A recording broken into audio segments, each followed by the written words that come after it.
What's up everybody? Welcome to the Stocks channel. My name is Corey, and Friday in the stock market we continue to see sellers as we're going down to lower support levels. So the question from here is, are we due for more selling or are we due for a bounce?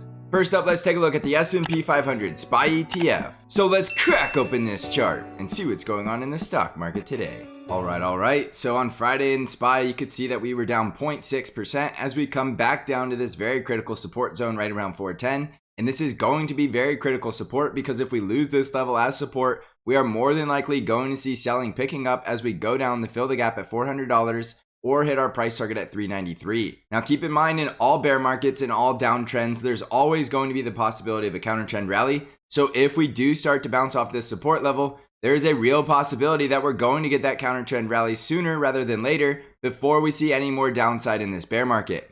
So the one thing I want to tell you is, if you zoom out and you look at this trend, it is very clearly a very strong downtrend, and we already have the NASDAQ 100 in a bear market. So if you zoom out and study your stock market history, you probably have asked yourself, how did people in 2008 allow themselves to draw down that entire amount, never sell out of their positions or panic sell at the bottom? And I'm going to tell you right now that in a bear market, things become very emotional. Every time you buy the dip and you start to see these counter trend rallies, you're going to tell yourself that you just caught the bottom and we're going right back into a bull market, and you're going back to all-time highs and you are going to make a ton of money. If you have that mindset in a downtrend, what you are going to end up having happen to you is that you are going to continue into this downtrend, and every time we bounce, you're going to think you caught the bottom, and we're just going to continue making higher highs and higher lows. And the next thing you do, you're going to look in the rearview mirror, you're going to be down over 50% on your account, and you're going to ask yourself, how did you allow this to happen? So just keep in mind that this is a downtrend until it's not, and you should be locking in profits as we get bounces and not thinking you caught the bottom and we're going much higher. So it's very important you look at my chart and you understand that there is very strong resistance at 428, and there's a lot of bears hiding out at 438. So even in the event that we get a face-ripping counter trend rally all the way up to 438, there is no reason to be bullish at resistance, because we can more than likely just start right back down into a downtrend and continue lower into this bear market for as long as the bears want to push the stock market lower. We don't normally talk about fundamentals on this channel, but I do want to point out that Jerome Powell is saying that 75 basis point hikes are not being actively considered, and he is essentially saying that 75 basis point hikes are not coming in the future, which is going to be the next Fed meeting in June. The funny part about that is, if they're not being considered, why does the market pricing in an 83% chance that the rates are going to be 150 basis points by the June 15th Fed meeting? I'm telling you right now, the Fed thinks they haven't lost their credibility, but the market is laughing in their faces. And the same guy that said inflation was transitory is now telling us that he can engineer a soft landing for the stock market. So I'm just telling you, be very cautious when you look at this chart. It is definitely a bear chart, and it is a downtrend until it's not. So there is no reason to be getting bullish in a bear market or bullish in a downtrend. So when I talk about the possibility of counter trend rallies, that is a time that you want to be considering selling out of your long positions and possibly even adding some short positions at resistance. So going into the trading session next week, you're looking for a bear breakdown below support at 410 to speed up the selling, to go fill the gap at $400 or hit our price target at $393. And in that scenario, we will more than likely see the impulsive counter trend rally after we hit those price targets. So below support at 410, you're looking for support at $400 and $393. And then we have a very good chance to get that counter trend rally. But you remember, you want to sell at resistance and not get overly greedy, especially if you're going against the trend. This is still a very strong downtrend until it's not. So wait for some type of bullish breakout in the price action before you try to hold long positions any longer than just a bounce in the short term. So you're still looking for resistance right around 416 and 428. And keep in mind, we do have very negatively sloping moving averages, so this is still very strongly going in the downward direction. So there is no guarantee that we have to bounce. That's why you want to wait for confirmation in the price action off of these support zones. If we start to bounce and we start to get higher highs and higher lows on smaller time frames, that's how you know the counter trend rally is more than likely starting on larger time frames that could take us all the way back up to our resistance trend line. So be very nimble and make sure you're following price action very closely, because this is a very volatile market.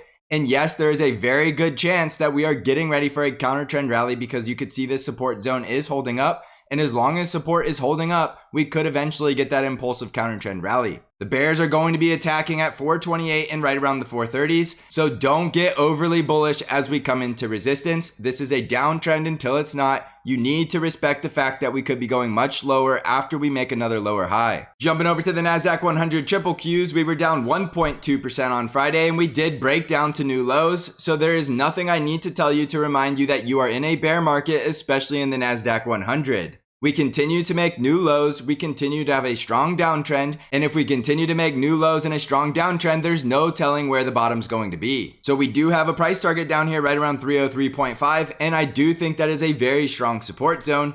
But if we lose that support zone, you are going to see selling picking up as we start to flush down and go towards capitulation with price targets down in the 280s. So believe me when I tell you, we can go much lower, especially in such a strong bear trend. And we could see the bears did show up exactly at our resistance trend line, and now we're starting to sell off yet again. So just like I said on SPY, if we start to bounce and we get back up near this resistance zone right around 318 to about 322, you will want to sell or look for shorting opportunities until we get some type of bullish confirmation in the breakout. Bullish price action will be closing back above the 330s and breaking above this level at 334, but we still will have plenty of bears hiding out all the way up here at 347 and the gap fill right around 349. So even in the event we get a very impulsive rally all the way back into the 340s, that is still a lower high in a bear market, which means we could still be going down to the 280s after that lower high, or we're going to capitulate and flush down to the 280s as soon as next week. So respect the fact that this is a strong downtrend and we're still well below resistance. We still have bearish price action and we still see high volume selling. So the only way you're expecting a counter trend rally is if you see some type of reversal in the price action, and not any sooner than that. You need to follow what the price action is telling you and not make any assumptions.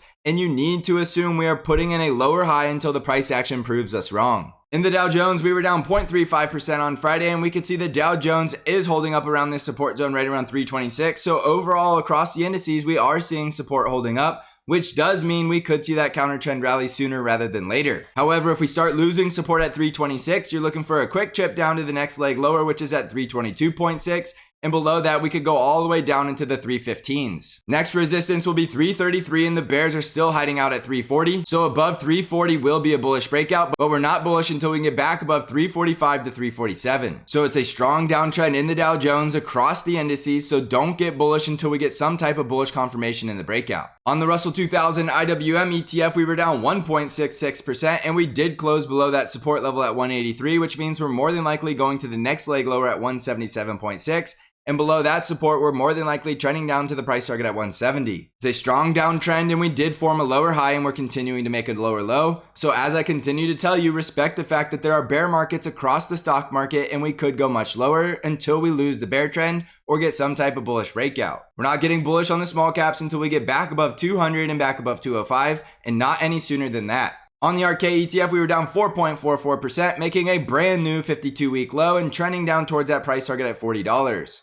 This is a strong bear market, so I continue to tell you to short it at resistance until we see some type of bullish breakout above either 59 or back above 70. If we do get the bullish breakout above 59, you are looking for the gap close at 66, but don't get bullish on something in such a strong bear market. Keep in mind this ETF is not an index, and there's no guarantee it ever has to go higher ever again, and it could continue to trend lower until it ceases to exist in the stock market. So if it starts breaking down below 40, the next leg lower will be right around $33. And remember, this is a very strong bear market and not something I suggest trying to go long in. On the VIX, we were down 3.17%, and we did see the VIX on Friday showing some type of bullish sign because we did see the VIX getting crushed when it tried to break out back above 35. Even though the stock market went lower on Friday, we saw the VIX getting crushed anyway, so this could be evidence that we're very close to a counter trend rally. However, the VIX is still in a bull market, and the VIX is still above support at $30. So we could still see the VIX skyrocketing off of 30 and still get up there to hit our price target at 38. So you really can't get bullish just because the VIX got crushed,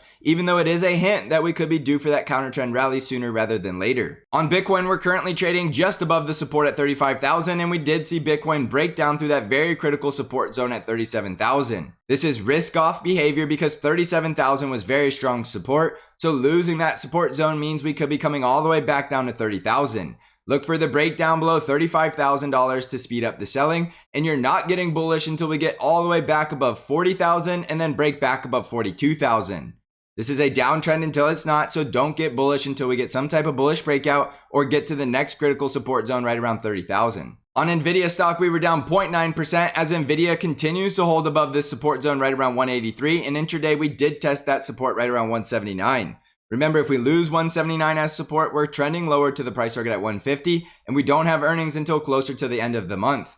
We have the confirmed bear trend with the confirmed bearish price action, so we're not getting bullish until we break back above 210 and then start closing back above the gap at 230. There's a real possibility when we test that resistance at 210, we get rejected and form a lower high and then continue lower towards that price target at 150, so don't get bullish in a strong bear trend and don't get bullish until we get some type of bullish confirmation in the price action. On Tesla stock, we were down 0.87% and Tesla continues to look bearish and it now has the full bear trend and it's still closing below our critical pivot at $900.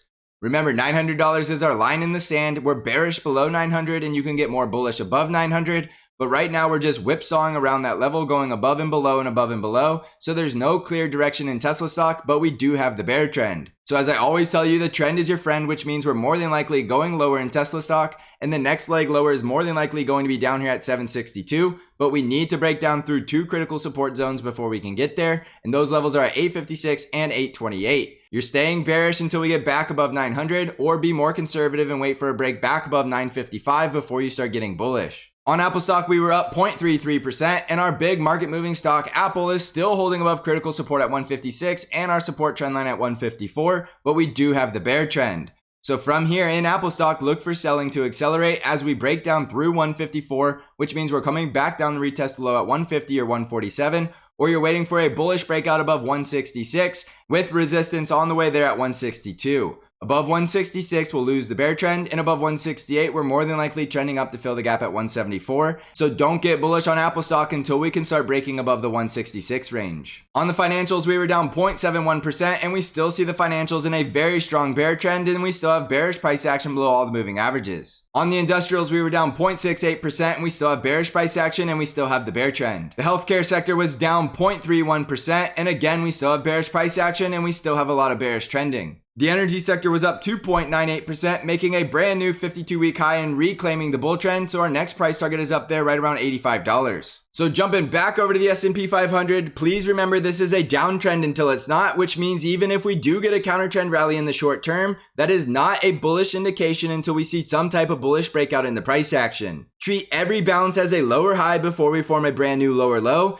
because in a bear trend, that is exactly the price action you should be expecting. Don't think you caught the bottom and try to hold through every bounce, because you're going to look in the rearview mirror and you're going to seriously regret it. Don't be greedy, be very disciplined. In a volatile market, you need to lock in your profits and you need to only take the trades the market gives you for free. Let the trade come to you and let the trade fall in your lap, and do not chase something you missed, because you are going to seriously regret it as you're getting whipsawed into oblivion. Also, don't forget that I do have Bank Trade Alerts, which is an algorithm-driven trade alert service that only trades the ETF TQQQ and sends all of your buy and sell alerts directly via email and text message. Even in the bear market of 2008, when everybody was losing money, Bank Trade Alerts beat the market and had a very positive return. If you're looking for more information about Bank Trade Alerts or want to subscribe, you can click on the link in the description of this video. I also have the Stocks Channel Discord where I do intraday updates and analysis and bring new trade ideas to you weekly. If you're interested in joining the Stocks Channel Discord server, you can click on the link below. So thanks for watching, everybody. I hope you're crushing this market. And as always, I will see you in the next episode.